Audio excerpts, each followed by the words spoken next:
Welcome to our channel creative classes. और इसके बाद आज मैथ का क्लास 10 का सैम्पल पेपर का क्वेश्चन सॉल्व करने जा रहे हैं।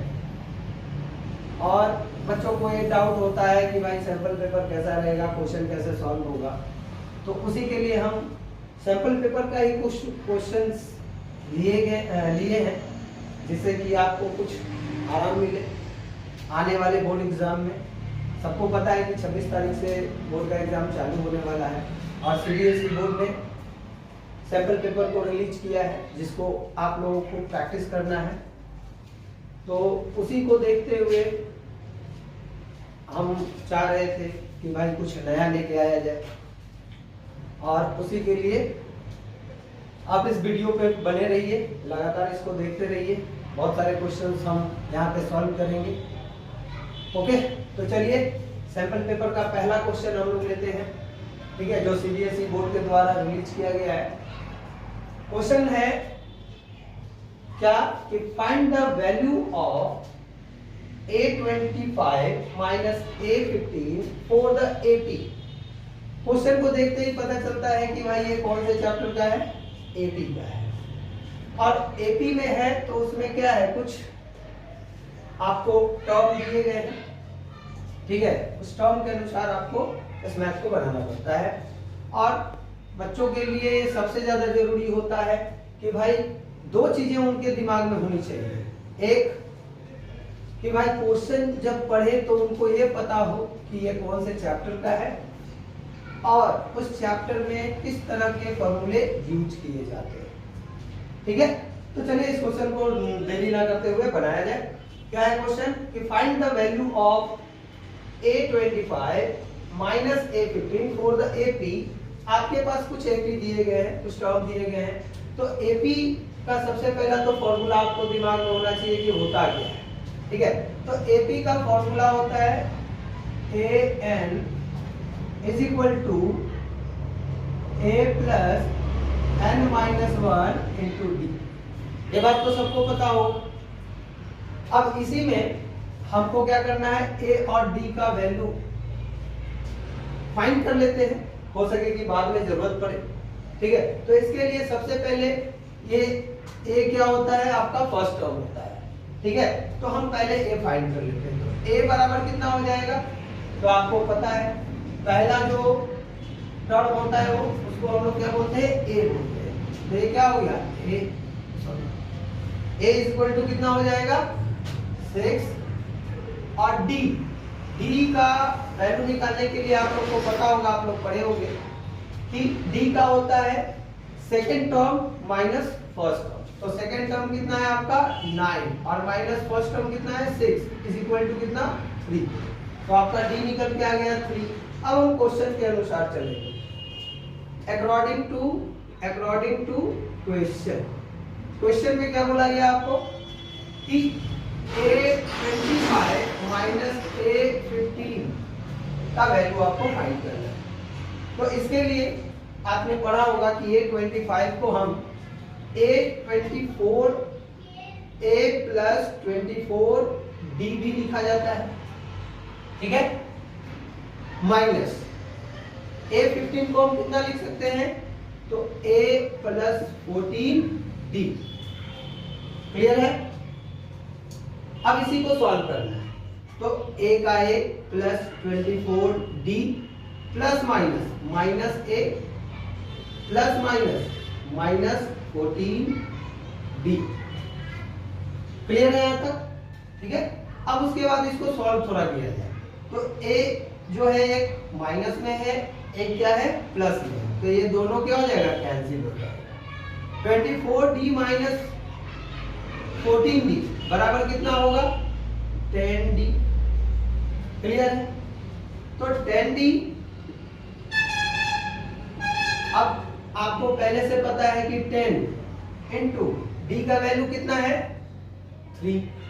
तो 10 इंटू कितना हो जाएगा 3 बराबर कितना हो गया 30।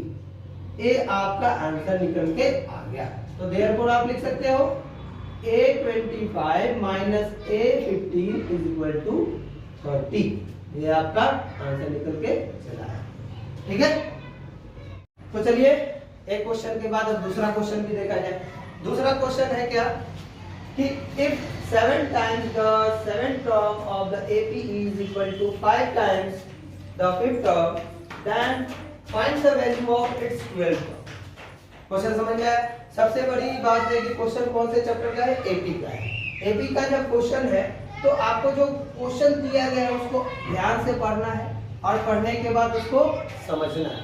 ठीक है, क्या क्वेश्चन में बताया गया उसके अनुसार आप इसका इक्वेशन क्रिएट करिए, उसके बाद एक क्वेश्चन आप बना सकते हैं।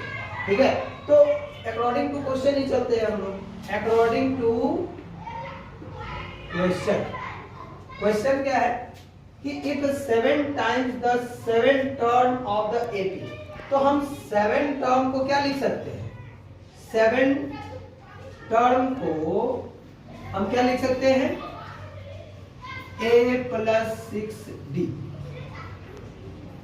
क्लियर है? ठीक है, तो इसको आप क्या करोगे? 7 टर्म अगर a प्लस 6d है और 5th टर्म कितना है? यहाँ पे एक और टर्म दिया गया है 5th टर्म, तो 5th टर्म को क्या लिखेंगे? 5th टर्म बराबर a प्लस 4d। क्लियर है? ठीक है, तो इसमें दो चीजें दी गई है, दो टर्म्स था, एक 7 टर्म्स, एक 5th टर्म्स। तो 7 टर्म्स को हम a प्लस 6d लिखेंगे, 5th टर्म को हम a प्लस 4d लिखेंगे। अब क्वेश्चन के हिसाब से जब हम चलते हैं तो क्या बताया गया कि 7 टाइम्स द 7 टर्म, तो 7 टर्म हमारा क्या है? a plus 6d। अब ये कितना गुना ज्यादा है भाई? कितना टाइम्स है? 7 टाइम्स है, तो यहाँ पे हम 7 क्या किए? मल्टीप्लाई।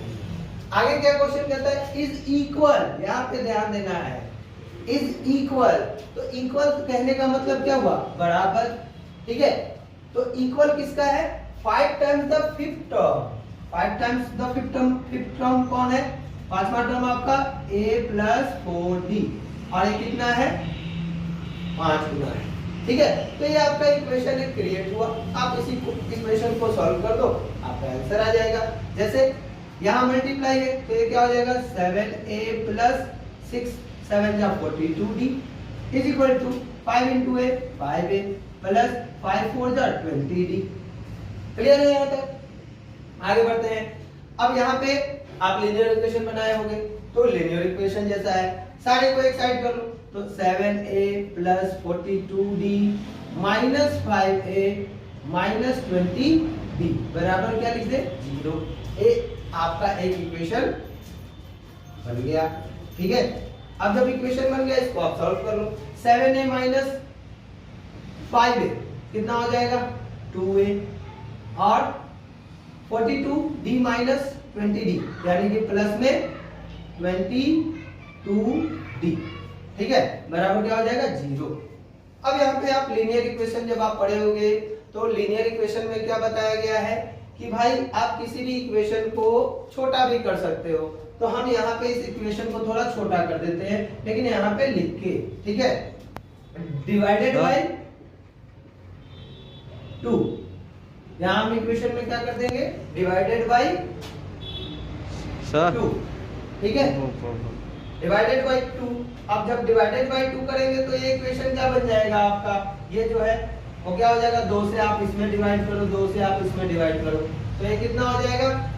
a प्लस 2 से डिवाइड करेंगे 22 को 11d बराबर कितना? 0। आपको पता होगा कि ये a प्लस 11d को हम क्या बोल सकते हैं? 12 टर्म बोलेंगे। क्यों? क्योंकि हम 12 टर्म को लिखते क्या है ना? अगर आपको बोला जाए कि 12th टर्म बराबर आप क्या लिख सकते हो? a plus 11d। ठीक है, अब आप ही सोचो कि 12 टर्म को हम a प्लस 11d लिख सकते हैं, तो यहाँ पे a प्लस 11d बराबर 0, तो देयरफॉर यहाँ क्या आप समझ रहे हो कि 12th टर्म जो होगा वो कितना होगा? 0 होगा, और ये आपका आंसर निकल के चला आया। इससे आप क्वेश्चन को देखोगे और देखने के बाद अच्छे से उसको समझोगे और समझने के बाद ही आप क्वेश्चन को सॉल्व करोगे। ठीक है, चलिए बढ़ते हैं अब दूसरे क्वेश्चन की। अब हम नेक्स्ट क्वेश्चन को देखते हैं। आपका क्वेश्चन है, एक क्वेश्चन हम लिए हैं आपका वॉल्यूम सरफेस एरिया से। वो क्वेश्चन क्या है? क्वेश्चन है कि the curved surface area of right circular cone is 12,320 centimetre square if the radius of its base is 56 centimetre, then find its height. ठीक है, तो आपको देखते ही पता चल गया कि ये जो क्वेश्चन है वो आपका किससे है?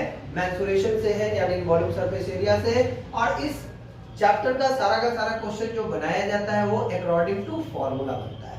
और जब अकॉर्डिंग टू फॉर्मूला बनता है, और एक चीज और है इसका कि भाई मेंसुरेशन में आप ड्राइंग जरूर करोगे, ठीक है, क्योंकि ड्राइंग में भी नंबर मिलते हैं, नहीं तो नंबर कटेंगे। ठीक है, तो चलिए पहले एक क्वेश्चन के अनुसार बना लेते हैं भाई। तो एक आपका क्या है? कोन है। ठीक है, इस कोन में आपको पता है क्या क्या होता है? ये होता है आपको L बोला जाता है, ये जो होता है उसको हम हाइट बोलते हैं, ये जो होता है उसको हम रेडियस बोलते हैं। ठीक है, ये तीन चीजें क्वेश्चन के अनुसार देख लेते हैं कि इन तीनों में से क्या दिया गया है और क्या नहीं दिया गया है। तो आपको क्वेश्चन में क्या पता है कि भाई रेडियस दिया गया है किसका? बेस का। आपको पता है कि किसी कोन का बेस जो होता है वो नीचे होता है, तो रेडियस बराबर कितना? 56 सेंटीमीटर दिया गया है। ठीक है, और क्या दिया गया है? आपको कर्व सरफेस एरिया दिया गया है, और आपको हाइट निकालना है। हाइट जब निकालना है तो आपको पता है कि उससे पहले हमें एल निकालना पड़ेगा, तभी जाके हम हाइट निकाल सकते हैं। ठीक है, तो हम अकॉर्डिंग टू क्वेश्चन आते हैं। अकॉर्डिंग टू क्वेश्चन, तो अकॉर्डिंग टू क्वेश्चन में क्या आपको दिया गया है? बाकी आप जो इसमें दिया गया है वो आप गिवन में वो आप खुद से भी लिख सकते हैं। ठीक है, तो अकॉर्डिंग टू क्वेश्चन आपको कर्व सरफेस एरिया गया है। कर्व सरफेस एरिया बराबर 12,320 सेंटीमीटर स्क्वायर। ठीक है, अब कर्व सरफेस एरिया का फॉर्मूला पाई आर एल बराबर कितना? 12,320। ठीक है, पाई का मान रखेंगे 22/7, रेडियस आपका 56 है, और एल का एल कितना हो जाएगा? 12,320। यहाँ से 7 8 जा हम काट सकते हैं इसको, तो L बराबर आपका कितना निकल के आएगा? 12,320 डिवाइडेड बाय 22 इंटू 8। ठीक है, आप 4 से काट सकते हो, तो 4 से इसको काटेंगे तो कितना बार में? 4 3 12 और 4 8 32 और 0। ठीक है, और 4 दूनी 8, 2 से इसको काट दो तो कटेगा कितना बार में? 1540। और 22 से इसको काटेंगे तो कितना बार में कटेगा? 70 टाइम्स। तो L निकल के आपका आ गया 70 सेंटीमीटर। ठीक है, अब जब L हमें पता हो गया कि 70 सेंटीमीटर है, तो अब यहाँ पे एक चीज और जो आपको मेन चीज तो जो निकालना है, हाइट निकालना है। तो अब हम इसी से हम क्या निकाल लेंगे? हाइट निकाल लेंगे। तो यहाँ पे क्या यूज करेंगे? यहाँ लिख देंगे यूजिंग पाइथागोरस थ्योरम। ठीक है, क्यों पाइथागोरस थ्योरम यूज कर रहे हैं? क्योंकि यहाँ पे जो क्वेश्चन शो कर रहा है या जो ड्राइंग शो कर रहा है वो क्या शो कर रहा है? एक राइट ट्रायंगल शो कर रहा है, और राइट ट्रायंगल कहीं भी शो करता है उसमें पाइथागोरस थ्योरम यूज करके हम हाइट, बेस और आपका हाइपोटेनस निकाल सकते हैं। ठीक है, तो हमें हाइट निकालना है, तो यहाँ पे h बराबर आप क्या लिख सकते हो? √L² minus R²। L कितना है? 70 का स्क्वायर, माइनस R कितना है? 56, तो 56 का स्क्वायर, यानी कितना हो जाएगा? 70 का स्क्वायर 7 7 जा, यानी कि कितना होगा? 4900 माइनस 56 का स्क्वायर कितना हो जाएगा? तो 6 का 36, 6 5 30, 30 दूनी 60, 3 63 और 25 और 6 29, 25 6 31। ठीक है, अब 31 37 आया। अब यहाँ पे अंडर रूट क्या हो जाएगा? 4900 में से इसको माइनस कर देंगे तो कितना हो जाएगा? 4900 माइनस 3/36, यानी कि 4 यहाँ पे बच गया, 9 में से गया, 6 बच गया, यहाँ है 8 में से बन जाएगा 7 बच जाएगा, और यहाँ पे 1 बच जाएगा, 1764। तो कितना आ जाएगा? अब 1764 किसका स्क्वायर है तो हम निकाल लेंगे।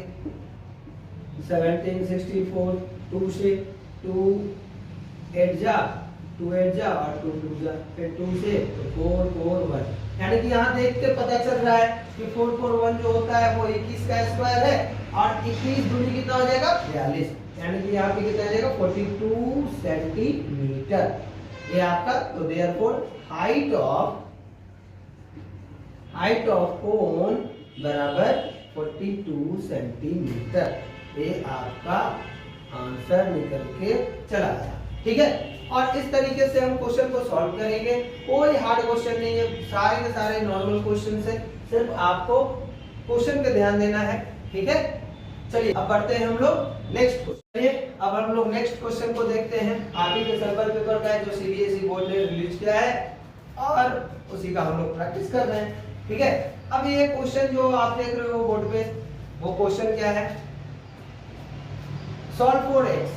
सॉल्व फॉर x का मतलब ही क्या है कि भाई आप x का वैल्यू फाइंड करिए। ठीक है, और x का वैल्यू किसमें हम लोग फाइंड करते हैं, तो हमने पहले बताया क्वेश्चन और फॉर्मूला दोनों समझ में आना चाहिए।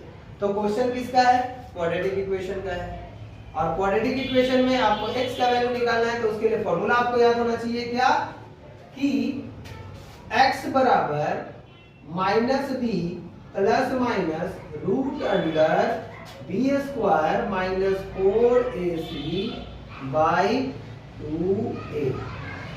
सब क्लियर है, एक फॉर्मूला होता है ना।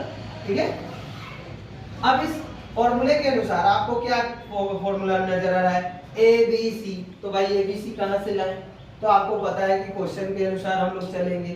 तो क्वेश्चन में क्या, a बराबर क्या रखेंगे 9, ठीक है, b बराबर क्या रखेंगे -6p और c बराबर क्या रखेंगे p square minus q square.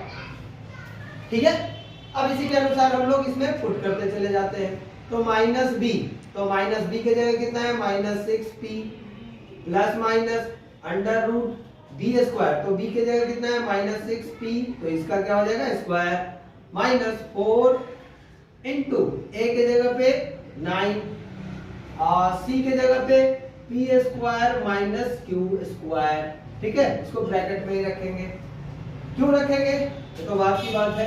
ठीक है, अब यहाँ 2 और a की जगह पे 9। क्लियर है, यहाँ तक बहुत आसान है। ABC का वैल्यू हम लिख दिए हैं और फॉर्मूले के अनुसार क्या इसको पुट किया गया है। ठीक है, अब इसको सॉल्व करो, तो माइनस माइनस प्लस, तो ये हो जाएगा 6p plus minus under root, अब यहाँ पे -6 का स्क्वायर आप करोगे -6p का, तो कितना आएगा 36p स्क्वायर माइनस, यहाँ पे थोड़ा सा ध्यान देना है। क्या ध्यान देना है, यहाँ पे आप जब गुना करोगे तो 9 4 जा 36, अब ये 9 4 जा 36 तो हम लिख दिए। ठीक है, लेकिन ये कैसे गुना होगा, तो इसको एक स्टेप और आपको समझाने के लिए हम बढ़ा देते हैं। क्या, इसमें हम इनटू करेंगे p square minus q square. ठीक है, और बाय में जो नीचे आपका जो चल रहा है 9 2 जा 18। ठीक है, अब हम इस क्वेश्चन को थोड़ा सा इधर बनाते हैं। ठीक है, ये कितना है यहां से निकल के आएगा, तो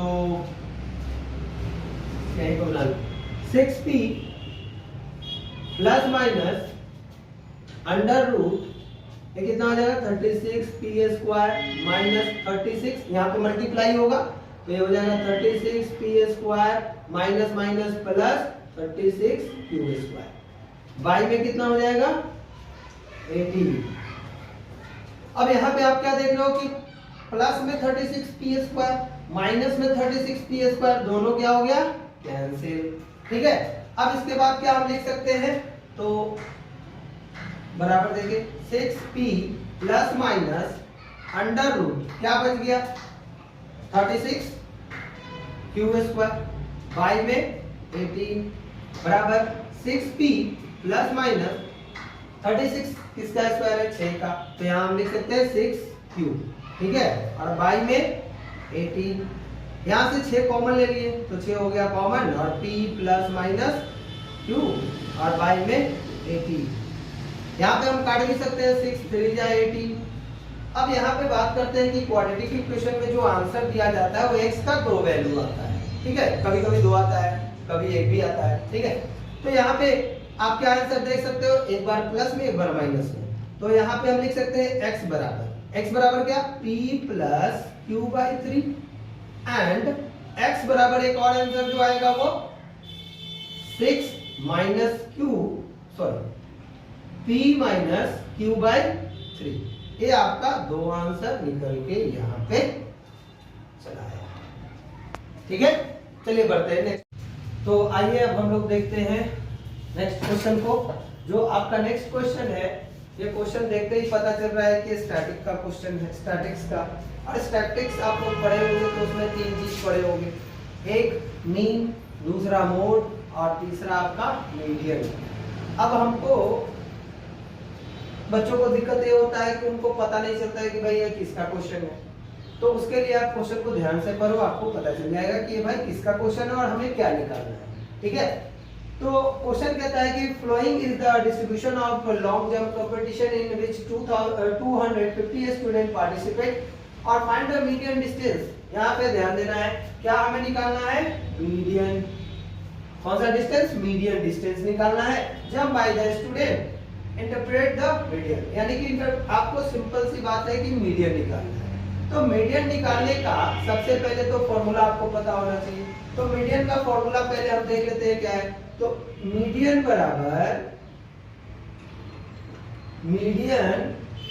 बराबर होता है L plus n/2 minus CF by F R into H। अब यहाँ पे बात आता है कि भाई फॉर्मूला तो हमें याद है, लेकिन हमें ये नहीं पता है कि L क्या होगा, n/2 क्या होगा, CF क्या होगा, H क्या है और F क्या है। तो आप कैसे बताओगे?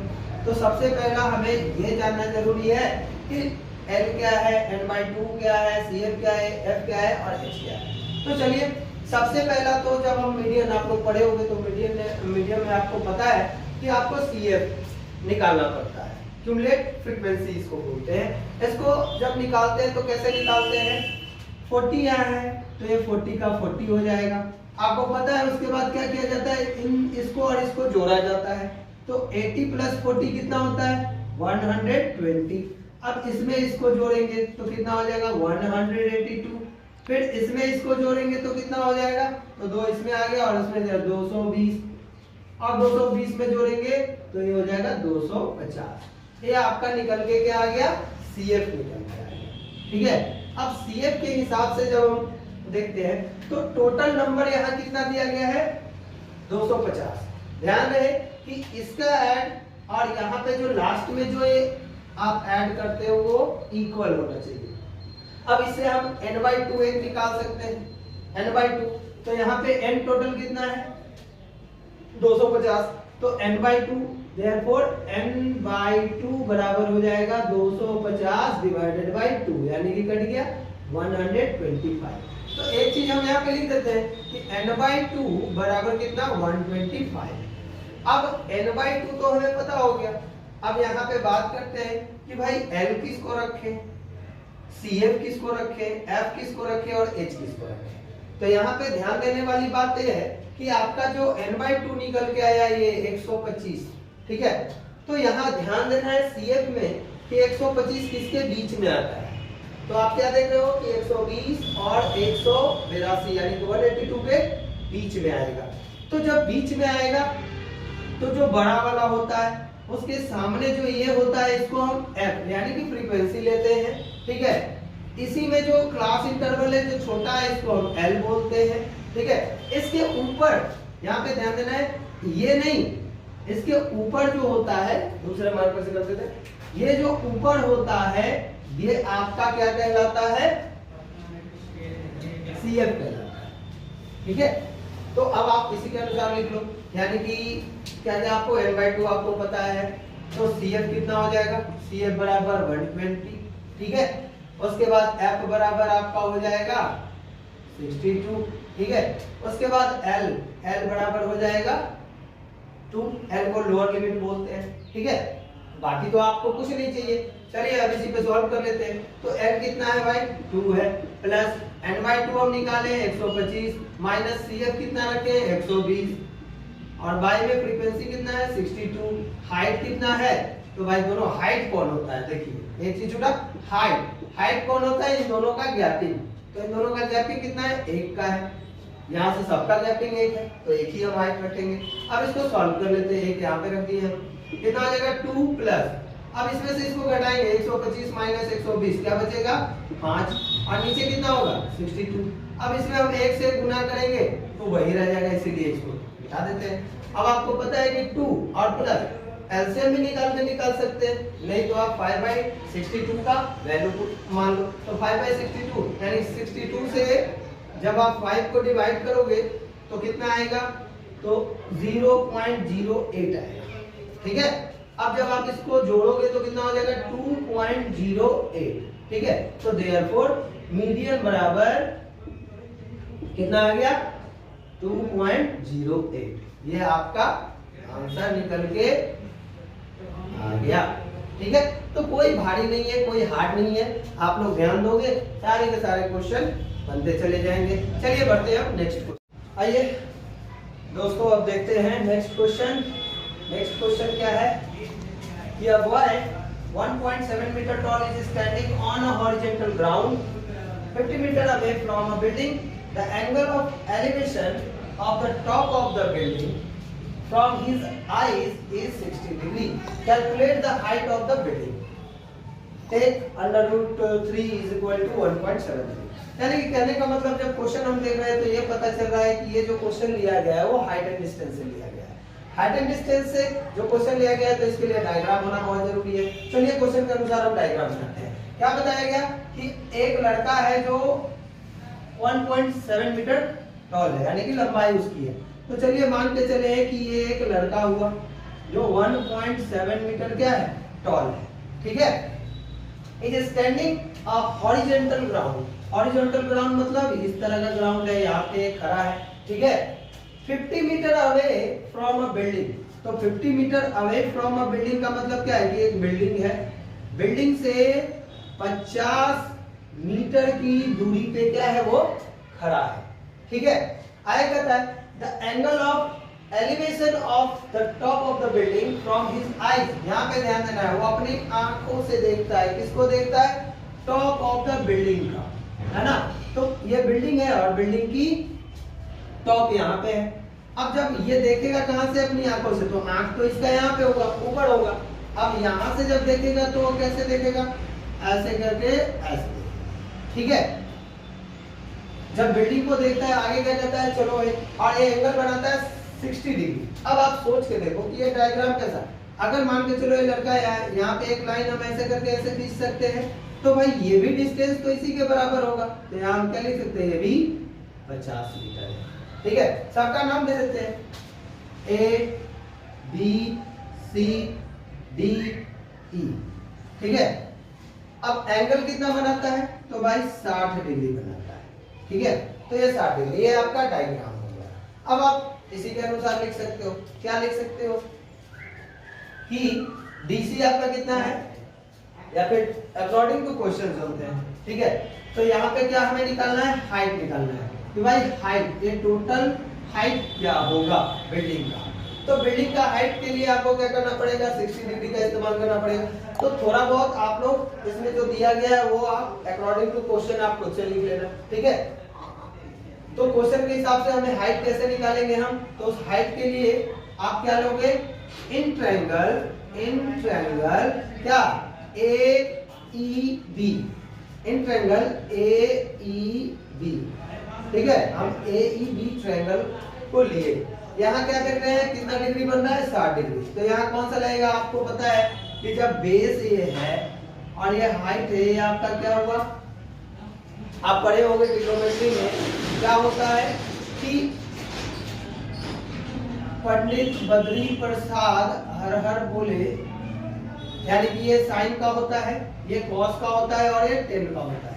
तो हमें यहाँ क्या देखना है भाई, बेस दिया हुआ है, हाइट हमें निकालना है। तो बेस हाइट का किसका रेशियो बन रहा है, तो बेस और परपेंडिकुलर यानी कि कौन सा बनेगा, 10 बनेगा, ठीक है। तो हम यहाँ पे क्या लेंगे 10। तो 10 कितना डिग्री, 60 डिग्री बराबर कितना, तो AB बाई कितना हो जाएगा BE, ठीक है। अब 10 60 का वैल्यू कितना होता है, √3 बराबर AB। AB हम AB ही रखते हैं, और बाई बाई कितना हो जाएगा बीई, तो बीई कितना है, तो डीसी के बराबर ही क्या है बीई है, तो हम यहाँ पे क्या लेके चलेंगे 50, ठीक है। अब क्रॉस मल्टीप्लाई, तो AB का जो वैल्यू आएगा वो कितना आएगा 50√3। अब आपको पता है √3 का वैल्यू वहां दिया गया है, तो AB बराबर कितना हो जाएगा 50 इंटू √3 का वैल्यू 1.73। आप इसको मल्टीप्लाई कर दो, तो एक जीरो पहले बैठा देते, 5 3 15, 7 5 35, 1 36 और 5 3 8, यानी कि 86.50 मीटर, ठीक है। लेकिन ये आंसर नहीं निकल के आएगा, क्यों? क्योंकि आपका जो हाइट निकला है वो यहां से यहां तक का निकला है, यानी कि यहां से यहां तक की हाइट कितनी है 86.50। कहां से कहां तक की हाइट, यहां से यहां तक की हाइट, ठीक है। हमें पूरे बिल्डिंग का हाइट चाहिए, ठीक है, तो इसीलिए क्या लिखेंगे therefore height of building is equal to क्या हो जाएगा AB plus height of boy, height of boy, ठीक है। तो therefore कितना हो जाएगा इज इक्वल टू कितना AB कितना है 86.50 प्लस आपका लड़के का हाइट 1.7, ठीक है। तो यहाँ से जीरो हम हटा भी सकते हैं, तो इतना बराबर कितना हो जाएगा 5 7 और 5 12 पॉइंट और 7 और 1 8 8, यानी कि इतना मीटर, यानी कि हाइट ऑफ बिल्डिंग आपका क्या निकल के आया 88.2 मीटर। चलिए बढ़ते हैं नेक्स्ट क्वेश्चन की ओर, आपको क्वेश्चन समझ में आई होगी, ठीक है। चलिए नेक्स्ट क्वेश्चन, चलिए अब नेक्स्ट क्वेश्चन देखते हैं। इस बार हमने दो क्वेश्चन बोर्ड पे लिया है, ठीक है। पहला क्वेश्चन हमने लिया है कि which term of the AP 27 24 और 21 इज 0। कहता है कि इसमें आपको टर्म बताना है कि कौन सा टर्म जो होगा एपी का वो 0 होगा, ठीक है। तो आपको फॉर्मूला के अनुसार चलना है, तो इसके लिए आपको पहले ए निकालना पड़ेगा, आप लोग पढ़ चुके होंगे पहले से। तो ए बराबर कौन हो जाएगा ये, यानी कि 27, ठीक है। और एक आपको निकालना पड़ता है डी, तो डी बराबर कितना होगा, तो second term minus first term, यानी कि 24 माइनस 27 इज इक्वल टू -3, ठीक है। तो ए और डी का वैल्यू हमने फाइंड कर लिया है। अब अकॉर्डिंग टू क्वेश्चन, मतलब क्वेश्चन क्या है फॉर्मूले के अनुसार चलेंगे, तो ए एन बराबर क्या होता है a plus n minus 1 into D. A N आपको पता है क्या कहता है 0, कौन सा टर्म 0 होगा, इसका मतलब n आपको पता है, n पता है, तो n कितना 0 बराबर कितना a कितना 27 प्लस n माइनस 1 और d कितना है -3, यानी कितना हो जाएगा 27 को इधर लेके आएंगे तो ये हो जाएगा -27 बराबर n माइनस 1 और इंटू -3, यानी कि ये हो जाएगा -3 को इधर लेके आएंगे तो -27 by -3 is equal to n minus 1। इससे ये कट जाएगा 9 टाइम्स में, यानी कितना हो गया 9 is equal to n minus 1। तो n बराबर आप लिख सकते हो 9 और माइनस इधर आएगा तो क्या हो जाएगा +1, यानी कि देयरफॉर n बराबर 10, यानी कि 10वां जो टर्म होगा, यानी कि 10वें बार इस टर्म को अगर आप लिखोगे तो कितना हो जाएगा 0 हो जाएगा, ठीक है। तो एक आंसर निकल के यहाँ पे आ गया, बहुत ही आसान क्वेश्चन है बनाना, ठीक है। तो आप लोग ध्यान रखना कि भाई क्वेश्चन सही से बनाते हैं, ठीक है। चलिए बढ़ते हैं इस तरफ। यहाँ पे क्वेश्चन बताया गया कि find the root of the equation x² + 7x - 10 = 0 using quadratic formula. आपको क्या यूज करना है, क्वाड्रेटिक फॉर्मूला यूज करना है।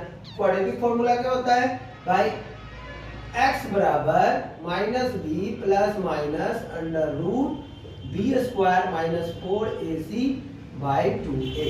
अब यहाँ पे वही बात है abc वाली, तो a बराबर कितना हो जाएगा 1, जब कुछ नहीं है तो 1, b बराबर कितना हो जाएगा 7 और c बराबर -10, ठीक है। अब इसी के अनुसार वैल्यू को पुट करते जाएंगे, तो माइनस b के जगह पे 7 प्लस माइनस √b², तो 7 का स्क्वायर -4 इंटू 1 इंटू c के जगह पे कितना -10, ठीक है। अब यहाँ पे बाई में कितना हो जाएगा 2 और a की जगह पे 1, ठीक है। यहाँ एक छोटा सा मिस्टेक हुआ है, क्वेश्चन में आपका क्या दिया हुआ है प्लस दिया हुआ है, ठीक है। तो यहाँ पे क्या हो जाएगा +10 हो जाएगा और यहाँ पे भी क्या होगा प्लस का 10 हो जाएगा, बाकी सब ठीक है, ठीक है। अब आगे बढ़ते हैं तो -7 प्लस माइनस कितना हो जाएगा 7 का स्क्वायर 49, 10 4 जा 40, बाई में हो गया 2। अब यहाँ से -7 प्लस माइनस आपका कितना हो जाएगा रूट से ये हो गया 9 और बाई में हो गया 2। अब यहाँ पे कितना हो जाएगा -7 प्लस माइनस 9 किसका स्क्वायर है 3 का और बाई में 2। अब यहाँ पे आप पढ़े होंगे तो आपको पता होगा कि x का 2 वैल्यू निकलता है, तो देयरफॉर x बराबर पहला जो आएगा एक बार प्लस में और दूसरा जो आएगा वो माइनस में होगा। तो एक बार प्लस में लेंगे यानी कि -7 प्लस 3 बाई में 2 यानी कि कितना निकल के आएगा तो -7 यानी कि -4/2 ये कट गया, कितना आया -2। और दूसरा x बराबर कितना हो जाएगा -7 -3 बाई में 2 यानी टोटल जोड़ेंगे तो -10/2 कट गया, कितना आ गया -5। तो देयरफॉर x बराबर आपका दो आंसर निकल गया -2 और -5, ये आपका आंसर निकल के चला आया, ठीक है। तो बहुत ही इजी है क्वेश्चन को बनाना, आप लोग नोट भी कर सकते हो, ठीक है। और नोट करके आप चाहो तो इसको स्क्रीनशॉट भी ले सकते हो, नोट भी कर सकते हो, जो आपकी मर्जी है, लेकिन बस अच्छे से तैयारी होना चाहिए, ठीक है। चलिए बढ़ते हैं कुछ और क्वेश्चन। तो आइए नेक्स्ट क्वेश्चन की ओर बढ़ते हैं दोस्तों। देखते देखते बहुत सारे क्वेश्चन हम लोगों ने बनाया, ठीक है। अब थोड़ा एक दो क्वेश्चन और बनाएंगे, ठीक है। आगे नेक्स्ट क्वेश्चन में क्या कहता है कि a wooden articles was made by scooping out a hemisphere from each end। क्या बताया गया कि ये एक आर्टिकल्स है जिसमें हेमिस्फीयर निकाला गया है दोनों एंड से, यानी कि ऊपर से भी और नीचे से, ठीक है। ऑफ अ सॉलिड सिलेंडर यानी कि ये पूरा का पूरा आर्टिकल सिलेंडर टाइप का है जिसमें से दो हेमिस्फीयर को कट किया गया है, दोनों एंड से कट किया गया है। If the height of cylinder is 10, height कितना दिया गया सिलेंडर का, हम ध्यान देंगे 10 सेंटीमीटर, ठीक है, हाइट आपको पता है। And it's a base of radius यानी कि बेस ऑफ रेडियस इसका मतलब ये कितना है 3.5 सेंटीमीटर, ठीक है। तो कहता है find the total surface area of articles. अब आपको पता है कि टोटल सरफेस फाइंड करने के लिए आपको हेमिस्फीयर का भी फार्मूला पता होना चाहिए, सिलेंडर का भी पता होना चाहिए। दोनों का अगर फार्मूला पता है तो आप आसानी से निकाल सकते हो, ठीक है। तो गिवन में जो भी दिया रहता है आप खुद से भी लिख सकते हो, ठीक है। तो जो भी चीज दिया हुआ है आप खुद लिख लेना। हम यहाँ पे टोटल सरफेस एरिया इसका निकालेंगे, ठीक है। तो यहाँ पे अगर बात करें total surface area of articles, तो total surface of wooden article बराबर क्या हो जाएगा, आप खुद से सोच के देखिए। Curve surface area of cylinder, क्या लिखेंगे surface area of cylinder plus कितना हेमिस्फीयर है इसमें, दो हेमिस्फीयर कट किया गया है यानी कि 2 into surface area of hemisphere, ठीक है। इसके हिसाब से यानी कि ये आपका सॉल्यूशन में क्या लिखेंगे कि भाई total surface area of article निकालना है, तो आप ही सोचिए कि ये सिलेंडर का टोटल सरफेस एरिया और प्लस में ये जो हेमिस्फीयर कट के निकला है इसका भी सरफेस एरिया ऐड करेंगे। अब फॉर्मूला आपको ध्यान होना चाहिए कि सरफेस एरिया ऑफ सिलेंडर होता है पाई 2πRh, ठीक है, 2πRh होता है और प्लस यहां से क्या हम लेंगे 2 और सरफेस एरिया ऑफ हेमिस्फीयर क्या होता है 2πr², ठीक है। अब इसको हम सॉल्व करेंगे, ठीक है। तो 2πRh प्लस 4πr², यहां से कॉमन हम ले सकते हैं, क्या क्या कॉमन ले सकते हैं, तो यहाँ 2 है यहाँ 4 है तो 2 कॉमन, पाई तो पाई कॉमन, रेडियस क्योंकि रेडियस दोनों बराबर है, सिलेंडर का भी रेडियस बराबर है और हेमिस्फीयर का भी, तो यहाँ से रेडियस हम एक बाहर कर लेते हैं, क्या बच गया, तो यहाँ से 2 पाई आर सब बाहर है, यानी कि h बचा प्लस में, यहाँ क्या है तो 2 बाहर है तो 2 अंदर रहेगा, और पाई और एक आर बाहर है तो एक आर अंदर रहेगा, यानी कितना होगा 2। अब यहाँ पे वैल्यू पुट करते जाइए, पाई का वैल्यू 22/7, रेडियस कितना है 3.5, तो 3.5 इंटू हाइट कितना है 10 है, प्लस में 2 इंटू 3.5, इसको सॉल्व कर देना है। तो यहाँ से अगर हम इसको पॉइंट हटा दे तो यहाँ पे 10 लिख सकते हैं, 7 5 जा 5 2 जा 2 से 2 कटेगा, ठीक है, यानी कि यहाँ पे 22 आया, और 22 इंटू कितना हो जाएगा 10, और यहाँ आप देख रहे हो कि इससे गुना करना है, तो गुना करना है कितना 7 यहाँ 10 यहाँ, यानी कि 17, यानी कि 17 मल्टीप्लाई हो जाएगा। अब 17 दूनी 34, 17 दूनी 34 और एक कितना 17 दूनी 34 और 3 34 3 37 सेंटीमीटर स्क्वायर। ये आपका आंसर निकल के चला है। बहुत इजी क्वेश्चन है, आप चाहो तो आराम से प्रैक्टिस करो, और अगर वीडियो अच्छा लगे तो लाइक और शेयर जरूर करो, ठीक है। एक क्वेश्चन और हम लोग देखेंगे, उसके बाद इस वीडियो का अंत करेंगे, ठीक है। चलिए बढ़ते हैं नेक्स्ट क्वेश्चन की ओर। ये जो क्वेश्चन है आपका लिया गया है स्टैटिक से, और इस क्वेश्चन में आपको क्या निकालना है, x और y का वैल्यू निकालना है। Very very important question for board exam, ठीक है। ये क्वेश्चन ज्यादातर पूछा जाता है, और जब क्वेश्चन जो क्वेश्चन पूछा जाता है उस पर ज्यादा फोकस करना है, ठीक है। क्या दिया गया है आपको, मीडियन दिया गया है। मीडियन कितना दिया गया है, तो मीडियन बराबर 525 दिया गया है, ठीक है, 525, ठीक है। फाइंड द वैल्यू, किसका वैल्यू फाइंड करना है आपको, x और y का वैल्यू फाइंड करना है। टोटल आपका फ्रीक्वेंसी कितना है 100, यानी कि नंबर n बराबर आपको दिया हुआ है कितना 100, तो हम n/2 तो यहाँ निकाल सकते हैं ना, तो बराबर n/2 बराबर कितना हो जाएगा 100/2, यानी कट गया, यानी कि 50, ठीक है। तो यानी कि n/2 आपका पता है कि n/2 जो होगा वो कितना होगा 100/2, यानी कट के कितना आएगा 50, ठीक है। तो n/2 आपको पता है। अब हम क्वेश्चन के हिसाब से CF, क्योंकि फॉर्मूला जो होता है उसमें आपको CF का यूज करना पड़ता है, तो CF आपको निकालना पड़ेगा। तो CF कैसे निकलता है, तो 2 का 2 में 5 जोड़ दिए तो 7 में x जोड़ेंगे तो 7 + x, फिर 7 + x में 12 जोड़ेंगे तो 19 + x, 19 में 17 जोड़ेंगे तो 9 7 16 और 3 36 + x, इसको इसमें जोड़ेंगे तो 36 भी 56 + x, इसमें इसको जोड़ेंगे तो ये हो जाएगा 56 + x + y। अब इसको इसमें जोड़ेंगे तो 9 6 15 और 5 x 65 x + y। अब इसमें इसको जोड़ेंगे तो कितना हो जाएगा 7 5 12 और 6x 7 72 + x + y, और इसको जोड़ेंगे तो 76 + x + y। तो ये आपका निकल के आ जाता है CF, ठीक है।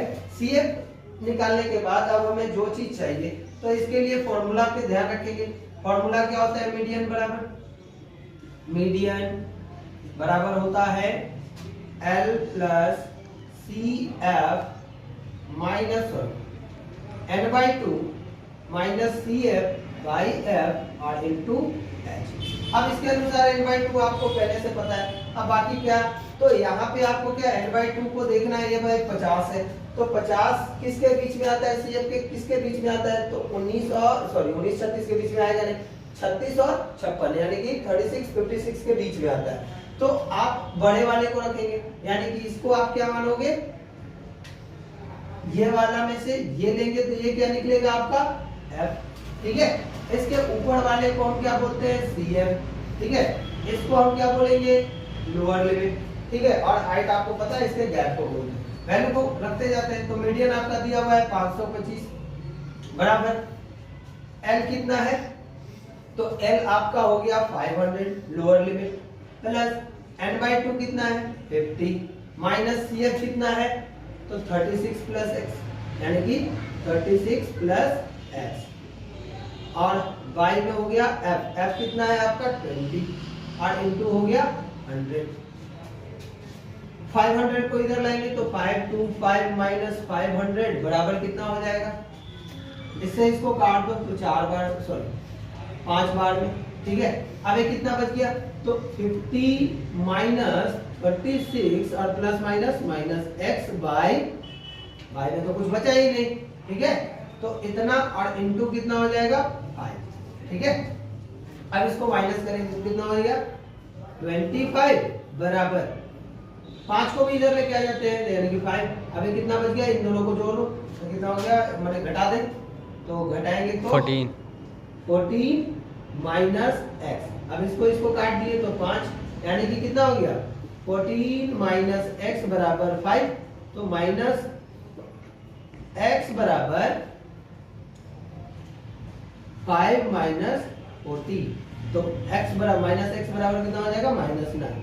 माइनस माइनस कर दिया, देयरफॉर x बराबर 9। यानी कि x का वैल्यू तो हमें पता चल गया कि x जो है वो कितना है? 9 है, ठीक है। अब y का वैल्यू कैसे पता करेंगे? तो आपको पता है टोटल कितना है? 100 है। इसका मतलब यहाँ भी जो होगा वो कितना होगा? 100 होगा। यानी कि 76 प्लस x प्लस y बराबर 100। तो x प्लस y बराबर 100 माइनस 76। तो x प्लस y बराबर कितना है? 24। तो आपको पता है कि x का वैल्यू यहाँ पे 9 आया, तो 9 प्लस y बराबर 24। तो y बराबर हो जाएगा 24 माइनस 9 यानी कि देयरफॉर y बराबर 15। ये आपका x और y का वैल्यू, y बराबर कितना आया? 15। तो बहुत ही इजी क्वेश्चंस दिए गए हैं, लेकिन हाँ ये क्वेश्चन बहुत ही इंपॉर्टेंट है और इस क्वेश्चन को अच्छे से प्रैक्टिस करना है और आपको सीबीएसई बोर्ड के एग्जाम में बहुत सारे इससे फायदे मिलने वाले हैं, ठीक है। वीडियो अगर अच्छा लगा हो तो लाइक करिए, शेयर करिए। और हमारा ऑफलाइन क्लास भी चलता है जो वाल्मी में चलता है, near AIIMS Vrindavan colony, AIIMS main road में, ठीक है। AIIMS main road Vrindavan colony WALMI, ठीक है। अगर किन्हीं बच्चों को यहाँ पे स्टडी करना होगा तो आप आ सकते हैं, ठीक है।